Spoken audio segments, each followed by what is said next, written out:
మొదటి రాజులు 17వ అధ్యాయం 8-16 వచనాలు. అంతటా యెహోవా వాక్కు అతనికి ప్రత్యక్షమై ఇలాగు సెలవిచ్చెను. నీవు సీదోను పట్టణ సంబంధమైన సారేపతు అను ఊరికి పోయి అచ్చట ఉండుము.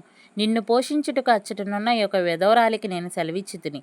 అందుకతడు లేచి సారేపతునకు పోయి పట్టణపు గవిని యొద్దకు రాగా, ఒక విధవరాలు అచ్చట కట్టెలు ఏరుచుండుట చూచి ఆమెను పిలిచి, త్రాగుటకే పాత్రతో కొంచెం నీళ్లు నాకు తీసుకొని రమ్మని వేడుకొనెను. ఆమె నీళ్లు తేబోచుండగా అతడు ఆమెను మరలా పిలిచి, నాకొక రొట్టె ముక్కను నీ చేతిలో తీసుకొని రమ్మని చెప్పాను. అందుకు ఆమె, నీ దేవుడైన యెహోవా జీవము తోడు, తొట్టెలో పట్టెడు పిండియు బుడ్డిలో కొంచెం నూనెయు నా యొద్దనున్నవే గాని అప్పం ఒకటైనా లేదు.